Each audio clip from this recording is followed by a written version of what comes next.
السلام علیکم ورحمۃ اللہ وبرکاتہ۔ آپ سن رہے ہیں یہ واقعہ horror stories Rahul YouTube channel پہ۔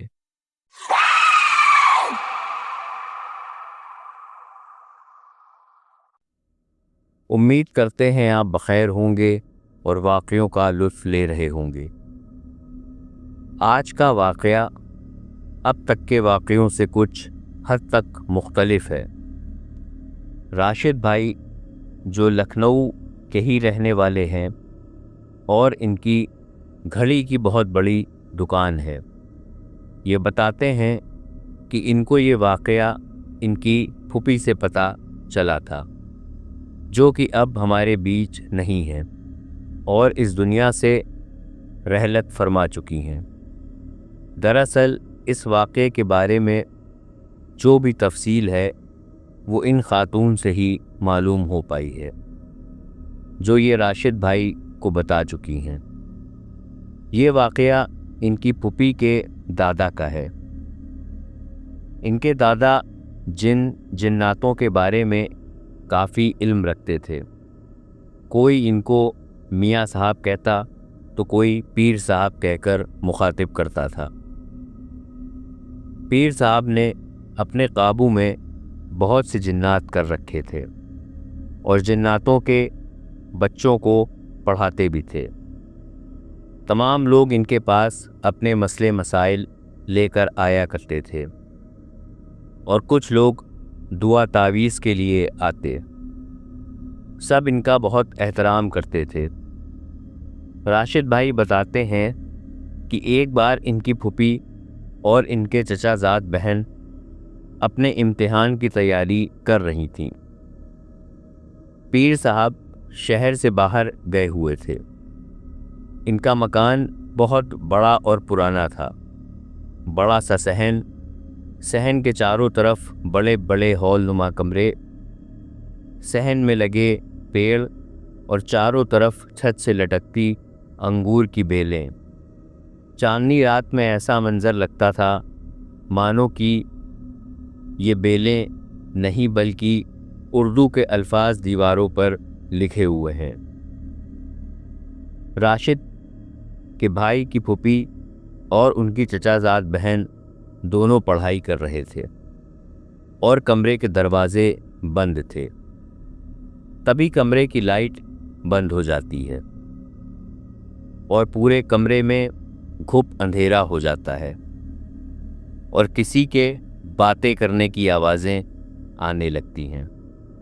ایسا لگتا ہے کہ 2-3 لوگ کسی دوسری زبان میں ایک دوسرے سے باتیں کر رہے ہیں۔ تبھی پھوپھی کی چچا زاد بہن ان کی طرف خوف بھری نگاہ سے دیکھتی ہیں اور ان کا ہاتھ پکڑ کر ان سے کہتی ہیں کہ مجھے بہت ڈر لگ رہا ہے اور چلو اس کمرے سے جلدی سے نکلو، اور دونوں بھاگتی ہوئی کمرے کا دروازہ کھولتی ہیں اور باہر آ جاتی ہیں۔ ان کے باہر نکلتے ہی پھوپھی بتاتی ہیں کہ اس پورے ہال نما کمرے سے کسی کے زور زور سے ہنسنے کی آوازیں آنے لگتی ہیں۔ راشد کی پھوپھی بتاتی ہیں کہ وہ غیر مرئی مخلوق یہ سمجھ گیا تھا کہ وہ ہم لوگوں کو ڈرانے میں کامیاب ہو گیا تھا۔ اس کے بعد جب پیر صاحب شہر سے واپس لوٹتے ہیں اور گھر واپس آ جاتے ہیں تو پھر پھوپھی اور ان کی چچا زاد بہن پیر صاحب کے پاس آتی ہیں اور کہتی ہیں کہ دادا، ہم لوگ کل پڑھائی کر رہے تھے اور ہم لوگوں کے ساتھ ایسی صورتحال پیش آئی تھی، اور ان کو پوری بات تفصیل سے بتاتی ہیں۔ یہ سن کر دادا تھوڑا غصے میں آ جاتے ہیں۔ وہ پھوپھی کو اور اس کی چچا زاد بہن کو تعویذ لکھ کر دیتے ہیں اور کہتے ہیں اس کو گلے میں پہن لو، اور ایک ایک تعویذ اور دیتے ہیں اور کہتے ہیں اس کو کتاب میں رکھ لو، اور کہتے ہیں کہ تم لوگ تو اتنی عبادت گزار ہو، تم لوگوں کو بالکل بھی ڈرنا نہیں چاہیے۔ میں نے جو تعویذ تم لوگوں کو دے دیے ہیں ان سے تمہاری حفاظت ہوتی رہے گی۔ اس کے بعد پھوپھی اور ان کی چچا زاد بہن دونوں وہ تعویذ پہن لیتے ہیں اور اپنی کتابوں میں بھی تعویذ رکھ لیتے ہیں۔ دوبارہ ان کے ساتھ ایسا کوئی واقعہ پیش نہیں آتا۔ پھوپھی بتاتی ہیں کہ ان کے گھر میں جوائنٹ فیملی میں سب لوگ رہتے تھے اور سب ایک ساتھ کھاتے پیتے تھے۔ پھوپھی کے بہت سارے کزنز تھے، جس میں کچھ تو ان کے ہم عمر تھے، کچھ عمر میں بڑے اور کچھ عمر میں ان سے چھوٹے تھے۔ امتحان کے دوران زیادہ تر سبھی بچے پیر صاحب کے پاس آتے اور اپنے اپنے قلم پر دم کرواتے۔ پیر صاحب سارے بچوں کو بہت چاہتے تھے اور وہ ان کی ذرا سی بھی تکلیف برداشت نہیں کر سکتے تھے۔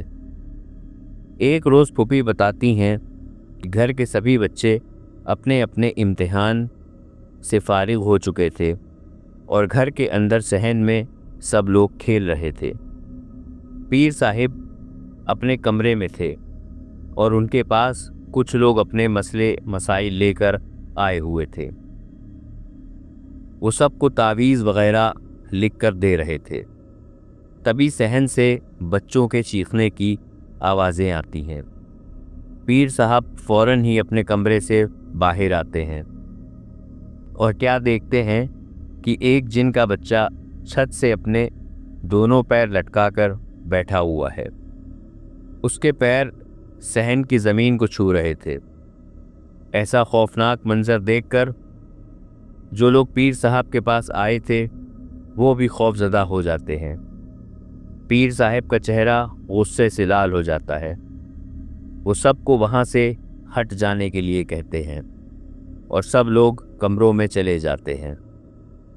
پیر صاحب بہت جلال میں آ جاتے ہیں اور اس جن کے بچے کو بہت ڈانٹ لگاتے ہیں کہ تم نے ایسی حرکت کیسے کی، اور اس کے بعد اس کے والد کو حاضر کرتے ہیں اور اس سے کہتے ہیں کہ تمہارے بیٹے نے ایسی حرکت کیسے کی، میرے گھر کے بچے خوف زدہ ہو گئے، میں اس سے پہلے بھی اسے موقع دے چکا ہوں، لیکن اس بار تمہارے بچے نے ٹھیک نہیں کیا ہے اور ساری حدیں پار کر دی ہیں۔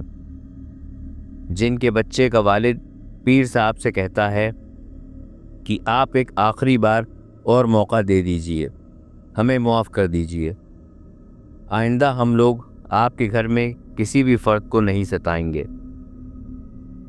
جب وہ ایسی بات کرتا ہے تو پیر صاحب اسے معافی دے دیتے ہیں اور اس کے بعد پھر کبھی بھی اس گھر میں کسی بھی طرح کا واقعہ پیش نہیں آیا اور نہ ہی کسی کو ان لوگوں نے ستایا۔ اب میں آپ کو دوسرا واقعہ سنانے لگا ہوں۔ یہ واقعہ طفیل صاحب نے شیئر کیا ہے۔ طفیل صاحب بارہ بنکی کے رہنے والے ہیں اور ان کو ریٹائر ہوئے 5 سال ہو چکے ہیں۔ یہ جو واقعہ بتا رہے ہیں یہ ان کے پردادا کے ساتھ پیش آیا تھا اور انہیں یہ واقعہ ان کے دادا نے بتایا تھا۔ وہ پریس میں کام کرتے تھے۔ ان کی نوکری ایسی تھی جس میں گھر واپسی کا کوئی وقت مقرر نہیں تھا۔ یہ اپنے کام کو لے کر بہت پابند رہتے تھے۔ ان کے گھر میں ان کی بیوی شاہینہ جو کہ طفیل کی پردادی تھیں وہ رہتی تھیں اور ان کے 5 بچے جس میں 3 بیٹیاں اور 2 بیٹے تھے۔ سبھی بچے بہت ہی اچھے اسکول سے تعلیم حاصل کر رہے تھے۔ طفیل صاحب بتاتے ہیں کہ ان کے پردادا کا نام عبدالغنی تھا۔ محلے کے سبھی لوگ ان کی بہت عزت کرتے تھے۔ وہ جس پریس میں کام کرتے تھے اس پریس کے مالک ان پر بہت بھروسہ کرتے تھے اور ان کی بہت عزت بھی کرتے تھے، بلکہ ان کے ساتھ کام کرنے والے سبھی لوگ ان کی کام کی بہت تعریف کیا کرتے تھے۔ اور اس کی سب سے بڑی وجہ یہ تھی کہ عبدالغنی وقت کے بہت پابند تھے۔ پریس سے لوٹتے وقت ان کو کافی رات ہو جایا کرتی تھی۔ دسمبر کا مہینہ ختم پر تھا اور سردی اپنے پورے شباب پر تھی۔ صبح دیر تک کوہرا رہتا اور رات کو بھی کافی کوہرا ہو جایا کرتا تھا۔ بادلوں کا رنگ بالکل زرد ہو رہا تھا، ایسا لگتا تھا کہ کسی بھی وقت بارش شروع ہو جائے گی۔ پریس میں آج بہت کام تھا اور ٹھنڈک کی وجہ سے سب کے ہاتھ پیر ٹھنڈے ہو رہے تھے۔ کسی نے عبدالغنی کو آواز دی۔ وہ کام میں اتنا مصروف تھے کہ انہیں کچھ سنائی ہی نہیں دیا۔ دراصل پریس کے سبھی لوگ اب جا چکے تھے اور چپراسی جس کا نام کریم تھا وہ بھی گھر جانے کے لیے تیار کھڑا تھا، بس عبدالغنی کے اٹھنے کا انتظار کر رہا تھا۔ اور جب گھڑی کے کانٹے نے 12 بجائے تو اس سے رہا نہیں گیا۔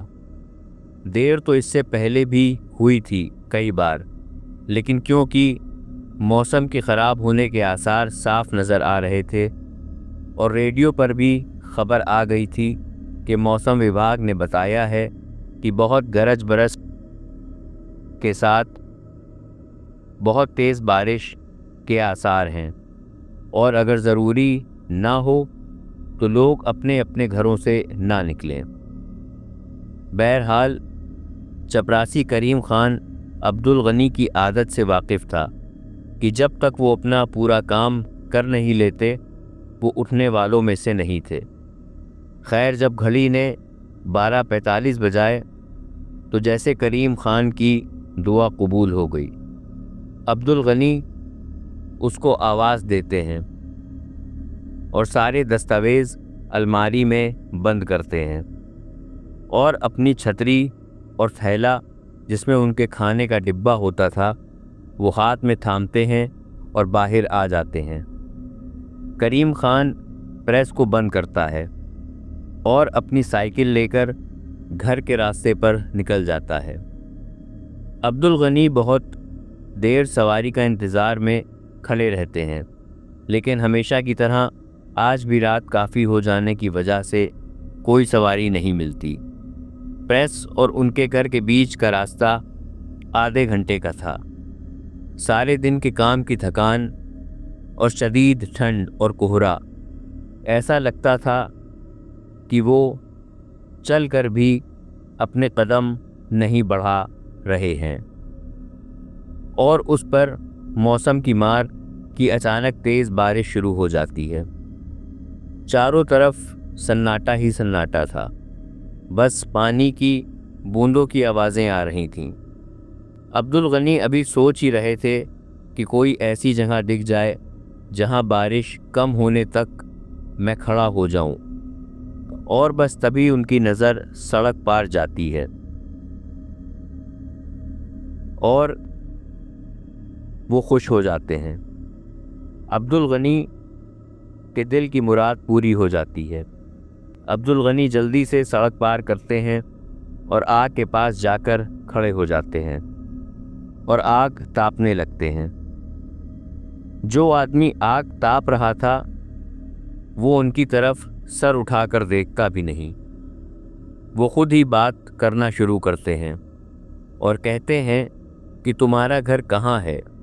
میں بھی یہاں بارش کی وجہ سے پھنس گیا ہوں، بارش تھوڑی کم ہو جائے تو نکلوں، کوئی سواری بھی تو نہیں ملے گی اب، اور اپنا چھاتا اس کی طرف بھی تھوڑا سا کر دیتے ہیں۔ وہ آدمی ایسے ہی بت بنا بیٹھا رہتا ہے اور نہ کوئی جواب دیتا ہے اور نہ ہی سر اٹھا کر ان کی طرف دیکھتا ہے۔ پھر عبدالغنی کہتے ہیں آؤ تم بھی چھاتے کے نیچے آ جاؤ، نہیں تو بیمار ہو جاؤ گے۔ پھر بھی وہ کچھ نہیں بولتا۔ تبھی فوراً ہی عبدالغنی کو خیال آتا ہے کہ اتنی تیز بارش میں یہ آگ کیسے جل رہی ہے۔ وہ فوراً ہی پیچھے ہٹتے ہیں اور اب وہ آدمی سر اٹھا کر ان کی طرف دیکھتا ہے اور پھر ان سے کہتا ہے کیا آپ میری کچھ مدد کر سکتے ہیں؟ عبد الغنی جو سکتے کی حالت میں تھے اس کی طرف دیکھنے لگتے ہیں اور پھر وہ ان سے کہتا ہے کہ میں یہاں بہت دیر سے مدد کے انتظار میں بیٹھا تھا. میرے چچا آج شام ختم ہو گئے ہیں اور ان کو کندھا دینے کے لیے صرف میں ہوں اور میرے 2 بھائی. کیا آپ ہماری مدد کریں گے؟ اب عبد الغنی کیا کہتے، اس کے ساتھ ساتھ چل دیتے ہیں. تھوڑا چلنے کے بعد ایک گلی میں ایک سنسان جگہ ایک پیڑ کے نیچے ایک لاش رکھی تھی اور جیسے کہ اس نے بتایا تھا 2 آدمی کھڑے تھے. اب عبد الغنی کو ملا کر 4 لوگ ہو جاتے ہیں. سب لوگ چلنا شروع کرتے ہیں. اب بارش تو رک چکی تھی لیکن ٹھنڈک میں اور اضافہ ہو چکا تھا. تھوڑا فاصلہ ہی ہوا تھا کہ عبد الغنی دیکھتے ہیں کہ لاش کا وزن کچھ بھاری ہو گیا ہے. وہ دیکھتے ہیں کہ ایک آدمی غائب ہو چکا تھا. دھیرے دھیرے دونوں آدمی بھی غائب ہو چکے اور لاش ہوا میں صرف ان کے کندھے کے سہارے لٹکی ہوئی تھی اور اس کا وزن اتنا زیادہ بھاری ہو گیا تھا کہ ان کے لیے اسے اٹھانا محال ہو گیا تھا. اب وہ دیکھتے ہیں کہ لاش صرف ان کے کندھے کے سہارے رکھی ہے اور سارے آدمی غائب ہو چکے ہیں. وہ فوراً ہی اس لاش کو کندھے سے ہٹا کر وہیں چھوڑ دیتے ہیں اور بھاگنا شروع کرتے ہیں. اور جو دعا ان کو یاد تھی سب پڑھنے لگتے ہیں. جب وہ گھر پہنچتے ہیں تو دروازہ پیٹنا شروع کر دیتے ہیں اور ان کو پسینے میں بھیگا دیکھ ان کی بیوی پریشان ہو جاتی ہے. کئی دن بخار میں مبتلا رہنے کے بعد وہ ٹھیک ہو پاتے ہیں اور پھر وہ ایڈوانس میں اپنی تنخواہ لے کر ایک اسکوٹر لے لیتے ہیں اور پھر اسی سے ہمیشہ پریس آیا جایا کرنے لگتے ہیں. میرے دوستوں، یہ مخلوق آپ کو کہیں بھی کسی بھی شکل میں مل سکتی ہے، اس لیے ہوشیار، خبردار. امید کرتے ہیں یہ واقعہ آپ کو پسند آئے ہوں گے. جلد ہی حاضر ہوتے ہیں نئے واقعے کے ساتھ. ہمارے چینل کو لائک کریں، شیئر کریں، سبسکرائب کریں، کامنٹ ضرور کریں. تب تک کے لیے اپنا اور اپنوں کا خیال رکھیں، دعاؤں میں یاد رکھیں. السلام علیکم ورحمۃ اللہ وبرکاتہ.